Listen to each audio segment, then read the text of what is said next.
And welcome to your SteelerNation.com podcast, sponsored by Total Sports Enterprises. I'm your host, G.Stryker, and I'd like to welcome back a writer, podcaster at Behind the Steel Curtain, and my own personal friend, Tony DeFeo. Tony, my friend. Oh, hit the wrong button. How are you doing, Tony?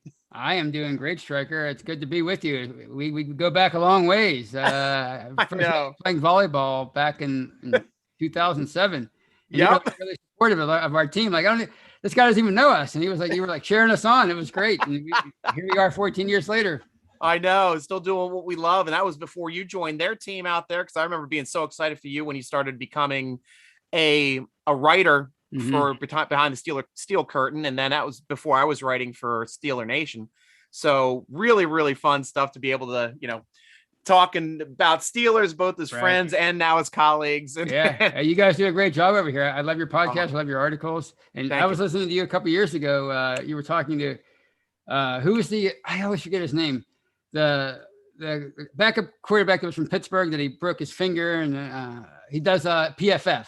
Yeah, you're talking about, yeah, Gurkowski?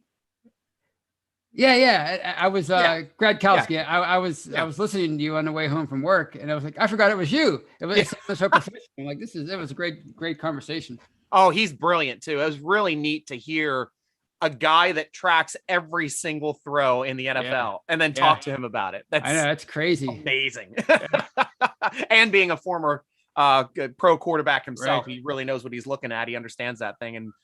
And obviously, they got themselves a really good representative over there at PFF with Gradkowski, which to me lends some credibility to that site. So absolutely. So as you're talking too, we know we both love each other's work. We're both heavy into commentary as far as for writing. And I loved your article that just came out about quarterbacks and how Steeler fans really just hate about every quarterback that they've ever had, aside from like 3 of them. So let's get into this a little bit. First, what got you thinking about this article, and then which quarterbacks really stuck out in your head for taking the ire of Steeler Nation when they probably really shouldn't have? Well, I was just trying to think of how many quarterbacks throughout the history of the franchise have really been beloved, and I really can't think of any. And even Bradshaw, I was trying to think, well, he eventually won them over, but I mean, that relationship's been so iffy the last 40 years. And I mean, he's had a lot to do with that, because he really kind of distanced himself from the organization. So that really got me thinking about it, and thinking about Neil O'Donnell and how he took him to a Super Bowl. And of course he had those 2 picks in the Super Bowl, and it really, people have never forgiven him for it. And he hasn't really had anything to do with the organization since he left. And since that game, really, since Super Bowl 30. And Cordell, of course, he had such a traumatic time here. And when you think about it is an up and down. Like, he'd have years where he'd take us to the AFC Championship game, be an a Pro Bowl quarterback, and then fall off the wagon when they're trying to force him to be a pocket passer. When they're changing offensive coordinators, he does a little bit better. Falls off the wagon again. He had so many coordinators he had to deal with. And they were trying to make him into something he wasn't, and they tried to play to his strengths again. And then of course he had that bad game in AFC. Of course the special teams didn't help anything in that game, but he certainly didn't bring it back. But it just kind of feels like to me, like most quarterbacks, even Bradshaw, because he doesn't want to come back. And well, they wanted Terry Gilliam was the starting quarterback in 74. Right. Yeah. He started out the year as a starter. He won it in preseason, but it almost just feels like every ex-quarterback is like in exile once they leave here. If they don't win a Super Bowl, they don't come back anymore. And that's just really got me thinking about it. The one though that you did mention, I thought was a great one, and that's Charlie Batch. Charlie Batch is so beloved in Pittsburgh, and he's probably the only old quarterback that's really kind of made that transition into still being in our hearts while leaving. I also really loved Leftwich. I have no problem with Leftwich, but like Charlie Batch, and like you said in your article, they are backups. They're not the guys who were the guy in charge. They were the people that would come on to the field for a game, win that game for us. And it being a big game. I remember the one in Baltimore, I got to visibly watch Charlie Batch bring the Steelers back from behind in the fourth quarter of that game. And that was, it's things like that Steeler Nation remember that really endear themselves. It's a Duck too coming in for having a couple great wins there starting. Yeah. It's like John Madden said, the most popular guy on the team is the backup quarterback. If you don't have a franchise guy as a starter, like if you have questions as a starter, then the backup is always the most popular guy. And Charlie Batch, I mean, he was the perfect backup quarterback for them. And he came in over the years and won some very important games for them. And you remember that even that 2010 season when Big Ben was suspended and they tried Dennis in, and he kind of he wasn't ready yet. And they brought Batch in and he won a couple of games. And they kind of, he was always winning games for them and he was perfect, but he never, like you said, he never had to be the man for a year or two. So you never got to feel the wrath of the fans. So I always wonder, but when it comes to somebody like Mason Rudolph and any quarterback, like I just want to, it's just so fascinating because the NFL is such almost like it's one big contradiction with the NFL because we all know that the quarterback position is the most important and the most tough to master. And yet most of these guys just don't get a real chance to develop over the course of 2 or 3 years as starters. I mean, they like look at Rudolph and for all we know, the odds are he's not going to develop, but at the same time, he seems to be developing over the seasons. I mean, at least with his production through training camp, preseason games, you want to see that steady progression of getting better and better and making positive strides each year, which he still is continuing to do. And it seems like picking up Haskins has even really pushed his game a little farther. Mm-hmm. Yeah, he's a different quarterback than what Dwayne Haskins is, but he's still good within our system. Yeah, and I agree. And if he got a year or 2 or 3 to develop as a starter, not just in like learning the system, but actually getting out there, because we've all had been new to, at work at a job, and you could do all the orientation you want and the instructions, but until you're in there doing it and making the mistakes and figuring out what to do in certain situations and get constant exposure, and it doesn't always work, but I just like people just give up on these guys just all across the NFL way too quickly in my opinion. Yeah. And quickly too, I just need to give a quick shout out to our old friend over on Facebook, Anthony Laird, chiming in, man. He agrees with us. Quarterbacks make or break the team. Love and miss Charlie. It's been too long, man. And love seeing you coming back. And I know that we had some timing here where we couldn't figure out how to get the streams to come back onto Facebook. We've been back here more recently. So great to see you back here, Anthony, as well. And I did like your article as well following the Eagles game, stating that, hey, Steeler Nation, it's okay to like and respect the talents of both Mason Rudolph and Dwayne Haskins. And they did. Like, honestly, they both played a great game. And I had no problem with either of their performance. Even Dobbs. I think Dobbs played that one. No, he threw the interception in the Eagles game. He played better in the Hall of Fame game. Yeah, he didn't come until late. But I was watching it because I was, I go to these running groups and I was watching it at a bar. And when you're at a bar and the TV's on, usually the sound's down. So I'm just watching it, at this table with a bunch of friends. I'm like, they both look pretty good to me. And I really wasn't paying attention to Twitter or anything like that. But then you start reading Twitter and everybody it becomes, like it's an either or, not a both. Right. Like, I'm like, no, this guy's better. No, this guy. And don't get me wrong. I love the story for Dwayne Haskins. I want him to succeed on this team. Mm-hmm. I think he has a higher ceiling than Rudolph, but Rudolph's doing well. Like I can't fault Rudolph for still going out throwing 8 for 9 last game, 70 some yards. And he knows how to play in the system.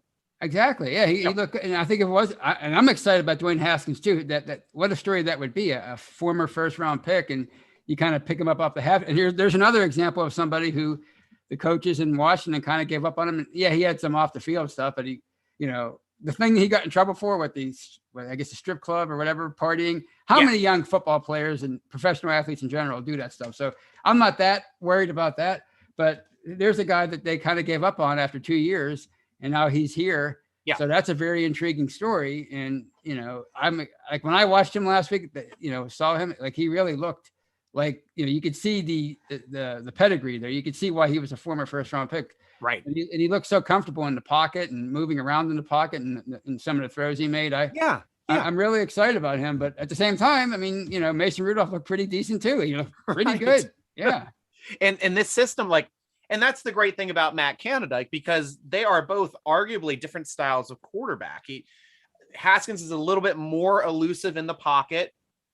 Mason Rudolph is more of a structured thrower. Mm-hmm. And both look good in Matt Canada's system because he utilizes that play action and the motion before everything happens to make sure that when they are getting the ball or when they're doing a quick bootleg, they're going to have the ball on the edge and hopefully be able to take time and make a play. So that's what I'm finally happy that they're starting to do it with Ben Roethlisberger as well, because he was nothing but loving John Elway growing up. It's why he wears number 7. John Elway made a career off of play action bootlegs, absolute career. Yeah. And to go literally since we took on Bruce Arians, I think that's when we stopped doing bootlegs. Yeah. With Ben Roethlisberger. Right. So coming back into that kind of system, being able to have him do a fake handoff to Najee, shoot out to the other side, and have great receivers downfield on half the field. And he even has the strength to throw it to the other half of the field. Right. That's the type of guy that we know that Ben Roethlisberger is. He can make that throw the full field, where most quarterbacks going on that boot, you got half the field to work with. Yeah.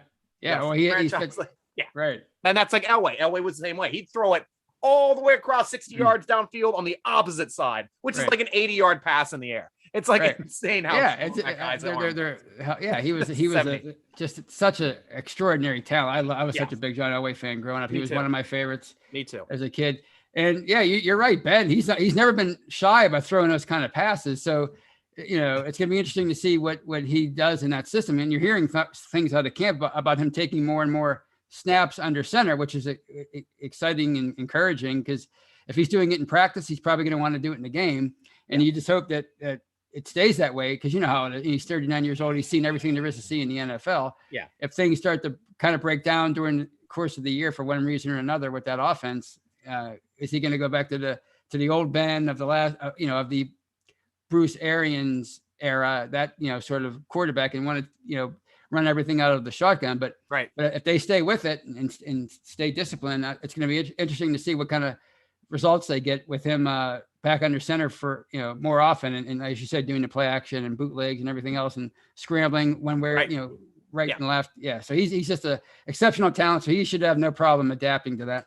No, not at all. And especially like this feels to me also like what Denver tried to do with Elway at the end of his career, just pure arm talent. He was taking his team to Super Bowls, and he didn't start winning Super Bowls until he got that excellent compliment in the backfield with Terrell Davis. And he put up, 5-6 seasons, like 5, sick, SICK, not 5-6. Not number, but 5 sick seasons in a row to help them win 2 back-to-back Super Bowls. And this is what I can feel happening with Harris. Harris is that kind of talent. I think that he is going to really help slow down the defense. So now they can't key off. Hey, we're third and within 5 now. The running game is now on the table. Before it wasn't on the table. Like, we're going 3rd and 1. The running game wasn't on the table last year. Right. Yeah. Well, you saw what they were, when they lost to Washington last year, their first game, Chase Young and those guys, saying we knew what they were going to do. We knew what they were going to do. Yep. They weren't respecting the pass at all. And they were keying on all those quick, short passes. And I think that had a lot to do with those the drop rates for these guys too. So it's going to really, having a horse like Harris back there, 3,800 yards in college. He's going to be a 3-down back, I think, like Le'Veon Bell. I don't know if he's going to be as good as Le'Veon Bell, but he's going to be that kind of a back. It's going to be hard to not respect the run. And, I'm just riding the Tony DeFeo love machine right now, because I loved your other article that you threw out there with the Steelers trade for Joe Schobert shows that they aren't interested in anything but contending. And it was a well-crafted article talking about, the Steelers not just standing pat. Obviously, Jacksonville is now a team on the rebuild. Right. Seems like Kevin Colbert now is targeting these rebuilding teams to say, hey, maybe we can work out a trade. That's how we got Minka. That's how we got Joe. So talk to Steeler Nation a little bit about that as well. Yeah, I mean, it's funny. I've never really seen them. I can't remember the last time they were really resigned to just, all right, packing it all in. We don't have a good roster. Let's just go for a high draft pick. I can't remember the last time that happened with them. Right. I mean, you're talking about 2013. They could have folded in 2013, 2 Yeah. years ago, when they lost Ben in week 2. They could have just said, all right, we're just gonna see what we have in Mason and just ride this out and try to, get a high draft pick. Yet they went after Minka Fitzpatrick because he was. Yeah. And they traded a first round pick for him, which is so unSteeler like. They hadn't done that since when? Like the 60s, maybe? Yeah. So, but at least that was a situation. Probably the only reason why the Steelers have never given up a first round draft pick before is because we got a first round pick that had only in his second year? It was still during his second year of his rookie contract. So Steelers knew they had him locked up for another 2.5 years plus that 5th-year option. So they essentially got their first rounder there for 4 years. Yeah. At that week. So that's not a bad transition. And he ended up being an all-pro that year and next year. Yeah. I mean, people talk about TJ Watt. He's going to be somebody who's going to break the bank. But what I like about them, and it's so Steeler-like, is there was a risk, but it was a calculated risk. And there really wasn't a lot of, potential for it to go south on them, because like, as you said, they had him for 3 or 4 more years after that, 3 more years, I guess, after that, his rookie year. And, the talent was obvious. He just needed to be in a situation where he was, where he, he could fit in and contribute to a defense. Whereas in Miami, they just were just tanking, and they were, and he just tanking for Tua, and it turned out to be Joe Burrow, which they didn't even get because they finished 5th or something. Yeah, but they still ended up getting the guy they wanted, which is an interesting, they were farther down the line. They didn't get Joe Burrow, but the talk was always tank for Tua, and they ended up not, completely tanking, but they still end up getting the guy with that. It seemed like that front office wanted. Right. Exactly. Yeah. Yeah. So it worked out for both parties, but I'm sure they were probably thinking they were going to get a much higher draft pick. Right. It was like, nope, we're making the playoffs. We're going for the playoffs. And that was a lot of the reasoning too that you heard. The Miami Dolphins stated that a lot of teams did come to them with interest in Minka Fitzpatrick, but they felt that since the Steelers lost their franchise quarterback, that gave them their best chance of getting the highest pick possible for Minka Fitzpatrick, which is not bad reasoning, right? Until you realize that the Steelers win no matter what. Yeah. Always. That's what I love. That's what I love about them. They're always, it's not, and I think when I wrote that article the other day, some people who were commenting on it in social media, and they kind of said, oh, they still have these other weaknesses. Well, I know that. I'm not trying to say they're a perfect team. I'm saying they're still trying to stay in it, even though they have these problems. They identified a problem in inside linebacker as far as like pass coverage. Maybe Devin Bush isn't all the way back yet. Robert Spillane's an undrafted free agent. You had Vince Williams just retire at the beginning of a training camp. It shocked everybody. So you identify a weakness in your defense, and you bring in this guy that in Schobert, who's a consummate professional. He's been around. He's accomplished. He's been productive. He's good at pass coverage. He's not an all-pro, but he's really good.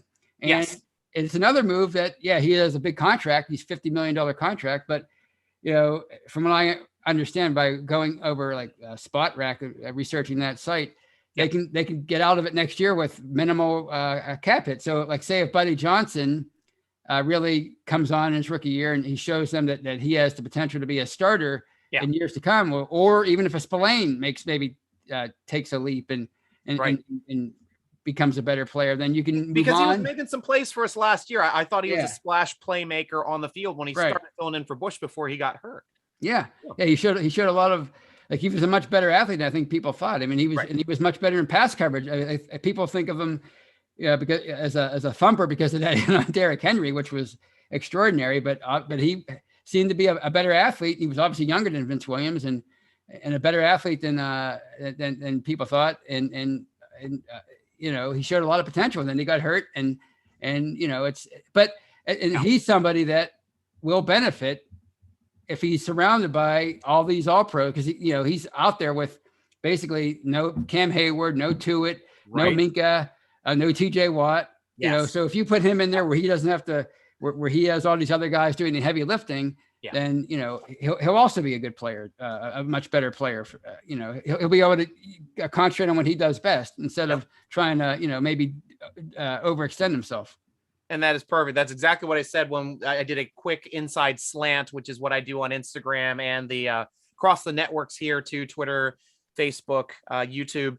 When we have a big move in free agency, you hit the nail on the head. I mean, he was a big fish in a small pond in Jacksonville. He was, he had Miles Jack with him though. I mean, he had some good talent with him, but they didn't have a whole lot of talent outside of those guys. Right. And now he's coming to the Steelers where he was a top 2 talent on Jacksonville's defense. Now he's on Pittsburgh.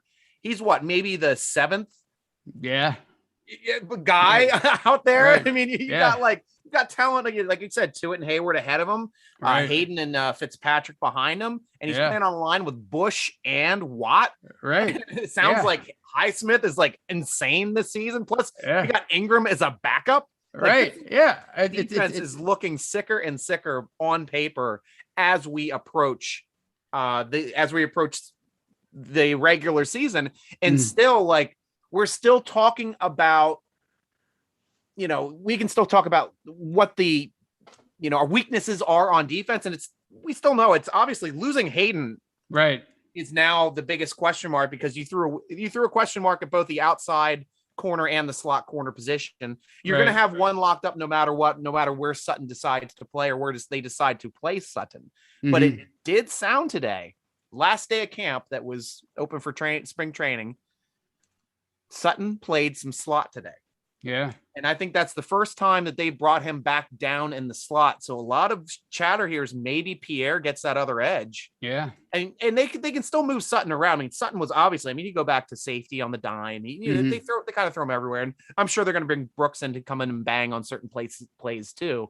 So just kind of like when they used to rotate Sutton and Hilton a bit. So it's going to be interesting to how they take care of this weakness, because you've hit the nail on the head with your article. The Steelers are out to win this year. Right. And they are identifying weaknesses anywhere they have them, and they will try to put people in there to make them the best that they are. So the interesting move to me was just a couple days ago, restructuring Tuitt's contract when they were already $9 million under the cap, even after acquiring Schobert from Jacksonville. And now they're like $15 million under the cap or $13 million under cap. Like I forget what Spot Track has it at, but it's over 10 now. Right. Like this was a team that was upside down 25 over the cap before this whole mess of a proceed started. I know, it's amazing. Now we're like way under the cap. We have we're like one of the biggest cap teams, like cap deficits next year. We're like way under the cap next year. So it's interesting. And I'll just bring this up too. And I'll show you guys that are watching this live across our networks. Dale Lawley put out a tweet, and it states right here, in the last 6 weeks, the Steelers have added former Pro Bowl guard Trey Turner, former Pro Bowl outside linebacker Melvin Ingram, and former Pro Bowl inside linebacker Joe Schobert. Their cost against this year's cap is $10.36 million, and it only cost them 1 6th-round draft pick next year. That's doing pretty well. To me, like, this may be the best off-season acquisitions that Kevin Colbert has ever made. I can't remember a time when he's his moves have been so celebrated and well received by the fans and the media. I mean, he's just they're making memes about him now. The general manager, have you seen that one? Yes, the Godfather general manager shirt that he's sitting there like the Godfather on the shirt. DC oh gosh, what's that? DC Custom Sports puts out that shirt. So go to DC Custom Sports and you got to check that out. Absolutely. It's a badass shirt. They're one of our sponsors. They do some of our shirts over at SteelerNation.com. So awesome. That's pretty plenty of links there. Yeah. I love that shirt. And also like we're talking about, we've got so much cap space now. Do you think there may be a possibility of the Steelers going out and getting maybe one more free agent cornerback, or maybe they're waiting for final cutdowns before they can really target the guy that they want, but they're at least going to have the cap space to be able to do that. I'm definitely not going to say no now, because I've I've never seen. That's what's so great about the off season, how they handle it. Is they usually that people want them to go nuts at the free agent, the onset of free agency, but they never do. Like they always take their time, and free agency basically can last the entire year if you wanted to, and for them it has, and you know, going out and getting Turner and Ingram, and then of course making the trade for Schobert. So I mean, there's talk that it could be they're trying to make room for an extension for TJ Watt or Minka Fitzpatrick or even Joe Hayden. So that could be a possibility. Yeah. And they do, you hear nothing but great things about James Pierre out of camp. So maybe they're more excited about him than we realize. And their plan is for him to be the number 2, start on the outside with Sutton moving to the inside. As you said on Wednesday, they said at camp that he moved back to play a lot of slots. So that could be a possibility too, but I'm not going to say no at this point. I could certainly see them making another move to shore up that secondary, whether it's bringing in a high profile guy like you hear Stephon Gilmore a lot. You hear that name thrown out there. Yeah. As far as trade possibilities, or maybe somebody gets cut like Joe Hayden a few years ago. Right. And they snatched him up right away. So I could definitely see that happening. Or maybe it's somebody along the another offensive lineman, so good point. Yeah. Good point. Yeah. So I'm never say never now. I used to always say, the Steelers don't do that kind of thing. But after the last 3 or 4 years, it's a different feeling that Yeah, it seems like he's going all in for this year for Ben Roethlisberger, to give Ben Roethlisberger the best chance to win a championship. And I think that's all you need. You create that running game to help them on the offensive side. I think they make great selections, picking up a center, tackle, tight end in the draft in your first 3, and running back, your first 4 picks. All offense, all commitment to the run. It's unbelievable. And you were mentioning the draft. I want to ask you something, because I'm not like X's and O's and technique. I don't know anything about that stuff, but Dan Moore, the 4th round pick, for some reason, that guy just fascinates me. The tackle out of Texas A&M. When I was I was listening to the draft, after driving around in my car, I guess it was day 2 or day 3, whenever that was, when they selected him. And they were saying, he seems like a bit of a reach. And then you start researching it, and then you read other sites, and they said, well, in a different year, he would have been drafted higher, but the tackle position was so deep that's why he lasted at a 4th. And then you see these PFF stats, and he only allowed 2 sacks and 327 dropbacks last year. For the SEC is not, it's a pretty darn good conference. So I mean, I'm intrigued by that guy. I'm really and he's been showing steady improvement. Alex Kozora over there at Steeler Depot, he has the best coverage of training camp. If you read his training camp diary, it's like a callback to reading Greg Easterbrook. It's just a nice. He's here every day. Yeah, it's amazing. He's there every day. He writes intensively on what's going on. You feel like you're there. And he's been stating that Moore has just been doing. He started off getting his ass kicked at left tackle by Hayward. And he's just getting in fights first couple days of training camp, but he's shown steady improvement. He's gotten better every day. Chooks was out for most of training camp. So he got those extra snaps. And now they're throwing him over at right tackle. They're like, okay, you're a left tackle. We know you can do that. So now they're throwing him at right tackle. Like, okay, let's see what you can do over there. Yeah. And he's taking his lumps. Don't get me wrong. But he seems to be that type of player that's going to get better with reps. He's a smart kid. He's got good technique. And that's why, they grabbing Green as well. Like, that's a technique guy. That's a guy that's a guard. He played center in the Senior Bowl, but they're like, this is our center. So, and you see him getting out there in front on that screen pass where he's down there where the free safety is by the time the ball gets around. I'm like, holy crap, this guy's fast. Right. Another 53. Right. Yeah, exactly. He's prime, Yes. So, it's like Pouncey fast. That's right. Insane. Yeah. So, and what I like about both of those guys and Dotson is they're all really aggressive. They have that aggressive mindset where they want to play the run, or they want to block for the run. So that's kind of they're trying to change their philosophy and get back to running more, like you said, with Elway at the end of his career, Big Ben's at the end of his career. So, I think it's something to be excited about. Nice. And now we're going into our 3rd preseason game, right? It's 3 for us, 2 for everyone else, which is now going to be considered the middle game of the preseason, which it seems like this is the game that most of the starters are going to play, maybe a drive, maybe 2 drives, maybe a quarter at the most. Right. So what are you looking to see in this preseason game, which is arguably the most important? I mean, I know we have another round of cuts, another 5 people leave the team next week after this game, but what are you looking to see out of this preseason game here, Tony? I just want to see how Ben handles the himself as far as as we talked about earlier in the show, how often he takes a snap from under center, play action pass, how he moves around in the pocket, how the line blocks for him, because that's going to be very important. That was a big problem for them last year. That's why he was getting rid of the ball so quickly. That's really what I'm looking for. I mean, I'm confident.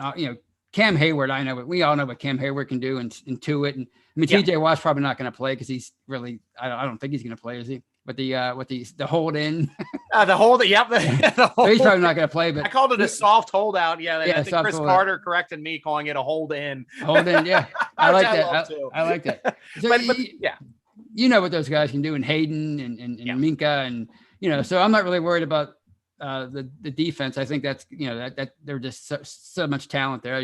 Although I'm excited to see what Schobert can do too. I am too. As far as how he's going to be wearing. This will be his first game too. Yeah, you're right. Good call. Yeah, but mainly, I mean, I know it sounds simple, but it's. I just want to see how he looks in this new offense, because it's going to obviously dictate how they do. It's going to how they. It's so cliche to say, but how Ben goes, that's how the team's going to go. And exactly, Anthony over there on Facebook has been chirping in the same thing. Right. Yeah. Well, Anthony's. We Anthony's think your alike, Anthony's are smart. Right. Yeah. Well, I don't know about that, but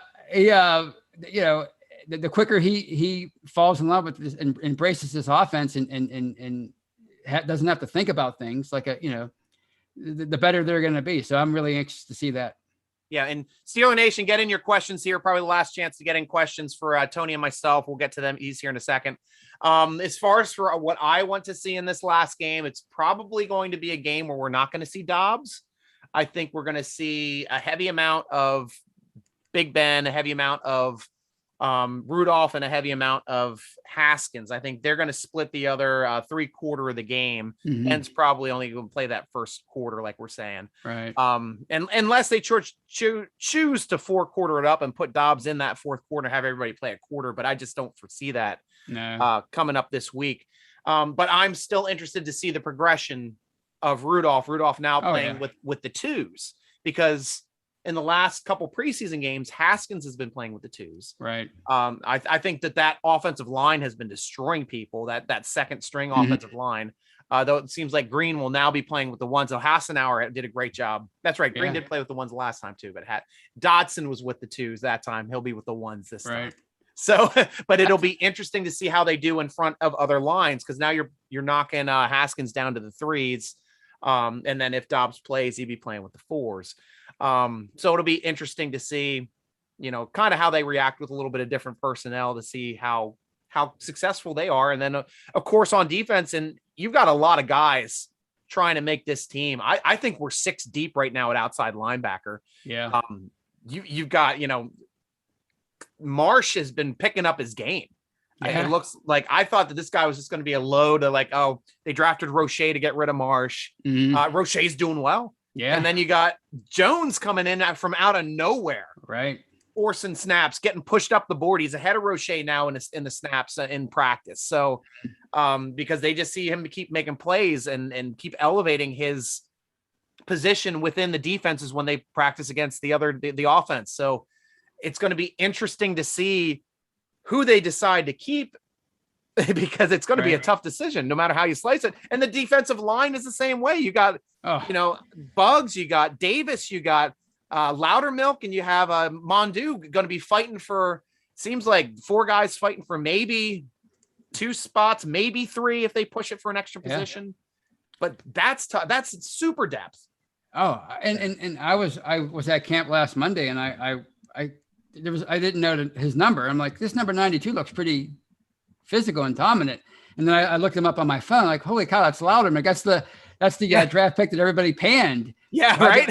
Why'd they trade up for him? So maybe they, I guess they know more than we do. But right. But yeah, they love the guy. That's why they moved up for him. Yeah. He looks like there's somebody that could possibly force a tough decision when it comes to somebody like Chris Wormley, maybe. Yeah, good call. Yeah, because Worms is still running with the 1s and 2s. Well, he's running with the 1s now because 2 it's out.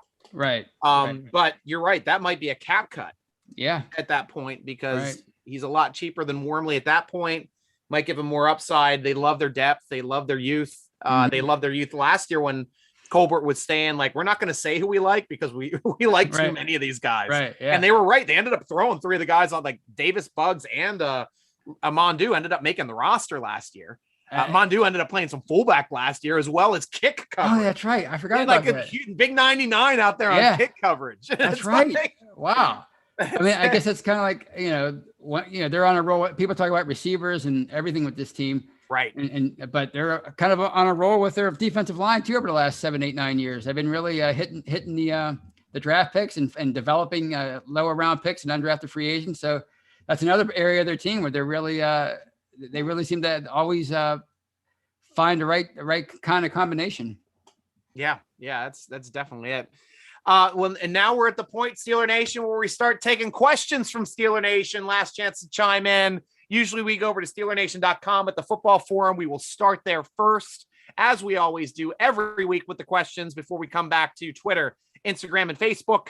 And sorry, not Instagram, Twitter, YouTube, and Facebook. And over here at SteelerNation.com, once I bring up the correct screen, we've got /Steel in with a question. Tony, I'll send this one to you. Who gets the nod right now in slot for the defense? Slot corner. I think it might, from everything I'm hearing, it might be slot by committee. Because I know they love Sutton's coverage skills. Always. But it's going to be hard to replace, Mike Hilton. He had such a great feel for blitzing, and I mean, he was probably the best at it in the NFL. And I'm going to hate playing Cincinnati twice a year. Right? I'm hate it because we're going to see him make plays in our backfield, and that's exactly. You don't run a wide receiver screen when Mike Hilton is on the field. Nope. No. I mean, there's somebody that guy blows them up like no one else. And that's a undrafted free agent. That gives you maybe a great example for somebody like James Pierre. He's not the same kind of corner, but there's somebody who's an undrafted free agent, and he came on in training camp, and he actually won the starting job. So maybe that could be James Pierre. But I think it might be. I think it might be like, because they have so much. They've been concentrating so much on finding these hybrid dual kind of players. So it might be a combination of Sutton as far as like on obvious passing plays. Yeah. And maybe if they want to, run a blitz, somebody like Brooks, and he might be somebody who can play closer to the line of scrimmage. So, but I think if I had to, make a definitive, it would have to be, I'm hoping it's Sutton that plays in the slot. Yeah, because that would mean Pierre wins that job on the outside. I think that'd be a better secondary if that happens. I can't disagree with you there. Obviously, we know that Mollett is still also in the mix there, as well as Trey Norwood getting some work in there as well. So he in the later round cornerback that we picked up there in the draft as well, and it looks like he's going to stick on this team too. Yeah. Like last year, they kept every single player on the roster that they drafted. This year looks like it might happen again, as long as Roche doesn't get, well, they did drop a couple. Brooks didn't make the first day roster. He ended up coming back up later in the season, but by the end of the season, everybody they drafted was on the active roster. So it'll be interesting to see if that happens again this year, because that shows that they're getting a lot of young talent in and worked into this team. And that could bode well for the future, even after, like, say, Ben finally retires, because you remember, like, some of those drafts from like 08, 09, they were total disasters, other than maybe Mike Wallace. Nobody really lasted. And then it kind of showed. Well, that whole 08 draft was a terrible draft. Right. Yeah. Like Mike Wallace was one of the single best pick. Like, I think Matt Stafford was the only quarterback of note. Right. And then the only position actually that was really good in that draft was actually center. Yeah. Like, that's the Alex Mack draft. Right. Like, yeah. And I'm like, he might be the only Hall of Famer in that draft. Isn't that amazing how one whole year, like it's like the 88 draft was kind of like that. There's just, there's no superstars. There's no like, there's guys. Yeah. Just guys. But I mean, like, if you remember like this, how kind of mediocre they were in 2012, 2013, it's because those 08, 09 drafts, when they should have been coming into their prime, they were not even there anymore. So right, like this, with last year, because they've been drafting really well the last few years, really. And they've been adding some, and like you said, everybody seems to be sticking around. Yeah. So that could only bode well for the next 4 or 5 years. That's great. And next question coming in from Slash Steel. We already kind of talked about this. He asked how Loudermilk is progressing. I thought you stated it perfectly. You saw that 92 out there making plays. Steeler Nation, if Tony's out there watching 92 make plays and he notices it, it means that he's doing well. So he had like didn't he contribite to a sack last week? Yeah, he had a half sack, I believe. And he had a batted ball. Yeah, there you go. And he blocked a field goal already in the preseason. Wow. So that was in the Hall of Fame game. He was the one that blocked the field goal. Okay. So the guy is making plays. And that was the way Hayward used to be too on special teams back when he first started. So there you go. neat to see. And final question from Slash Steel. Are you ready for some football? Yes. Although I'm glad it's on Thursday this time. I missed the old Friday, Saturday preseason games. It's like a little blast from the past. These Thursday games are hard to get used to, even in the preseason. Right. I hear you there. So going over to Facebook, Anthony Laird had a question for us. He's asking, could Joey make moves to become a number 2 inside linebacker if he plays well the next 2 weeks? I assume he's talking about Joe DeFeo. And I think that the Steelers are already talking about possibly giving him the green dot to run the play calling, which he did in Jacksonville. Right. So this will be interesting. And I also heard that he's on his 5th defense that he's had to learn in the NFL in his 5 years. So very obviously Cleveland is just because of turnover, because it's just a coaching / GM / starting quarterback mill over there in the mistake by the lake. Right. But yeah, here coming in, he's right. But at least he knows moving forward, there's probably going to be some stability.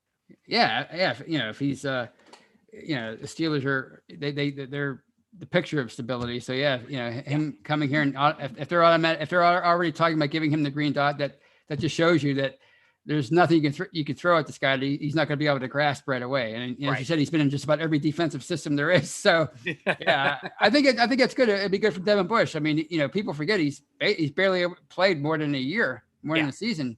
So maybe this will give him a chance to take the pressure off of himself and just kind of fly around and just play instinctually as opposed to trying to call plays and get everybody in position. Yeah. And Anthony also asks, could Canada be the guy to make the offense better? I don't know if you misspelled the long snapper's name, who is Canada with a K. That'd be a story. We know you mean Canada. We know what you're saying, Anthony. But yes, we talked about his ability to, I think this is the first time we've got a real chess player as an offensive coordinator.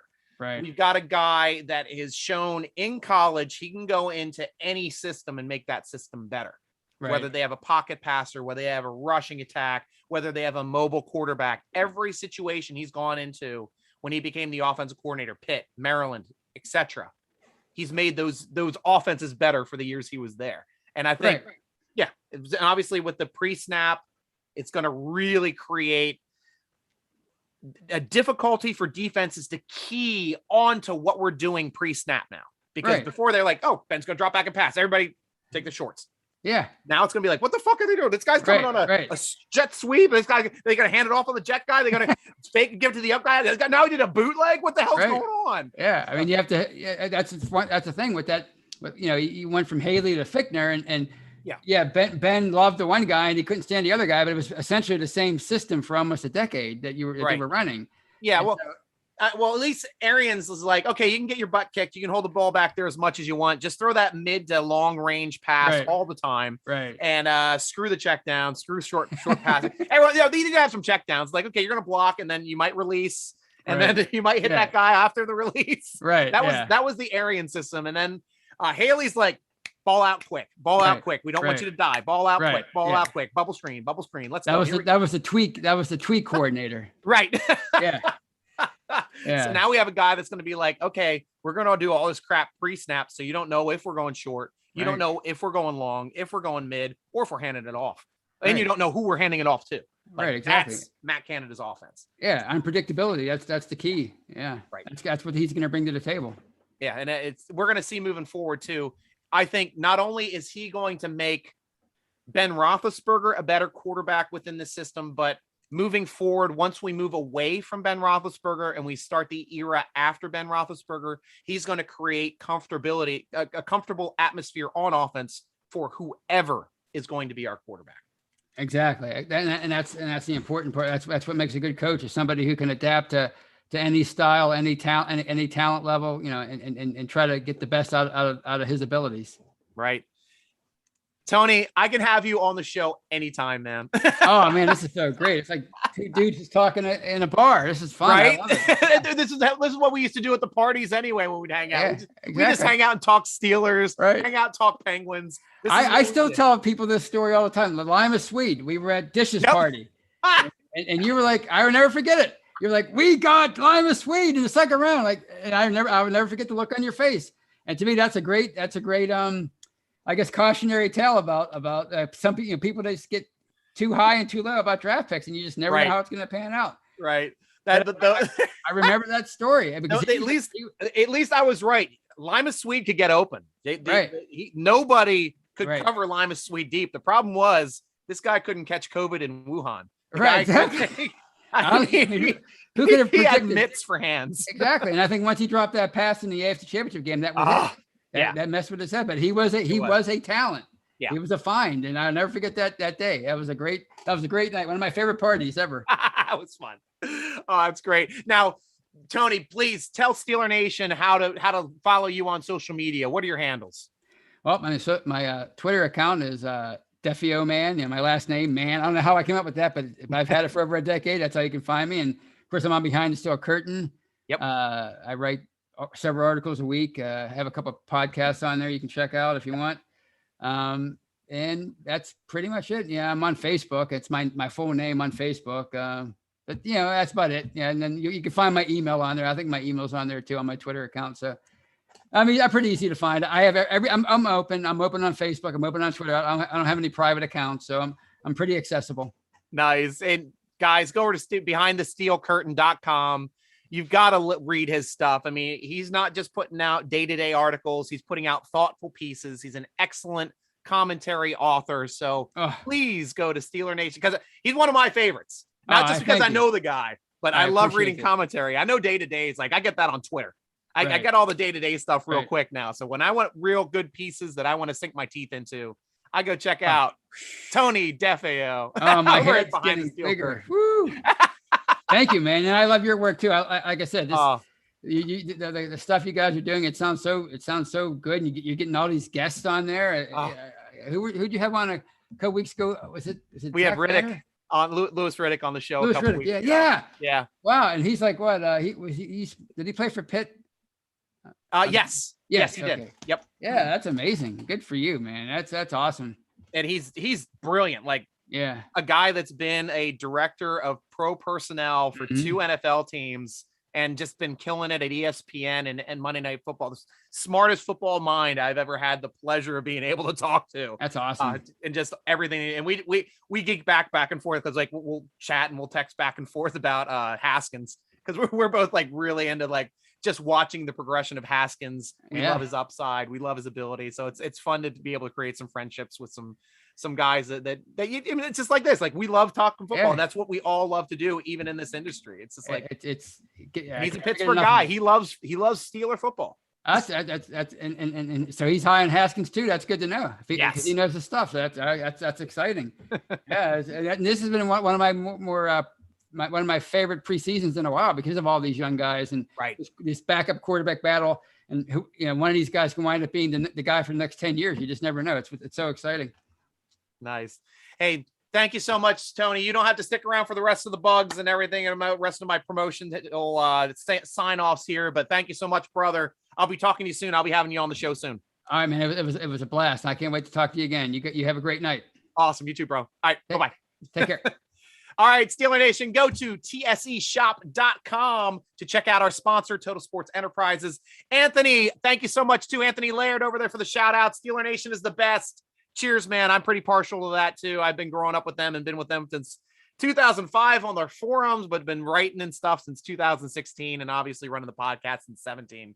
So love the stuff that they're able to do over there and allow me to give this forum and some big news yet to come. I can't say anything yet, but we got some big news coming up too, and the channels with the podcasts going on. And we got some exciting things coming down the pipeline, which are going to make us even better and give us even more coverage for all Steeler Nation. So awesome stuff coming up.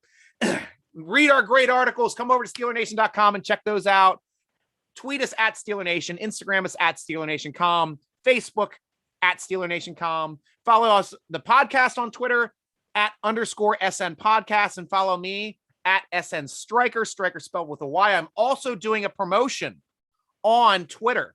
So if you go on, if you're following at SN Striker, if you're following at _SN Podcast, and of course Steeler Nation, and you retweet that post that I just put out stating that we're going to give away free tickets to the Detroit game. I can't make the game this weekend. You're getting my tickets to the Detroit game.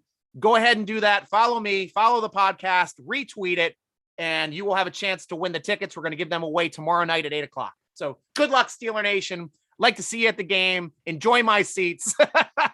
And thank you very much for joining us on the SteelerNation.com podcast, sponsored by Total Sports Enterprises. I'm your host, G.Stryker, along with Tony DeFeo. Tony, rooting along with you as always. Go Steelers!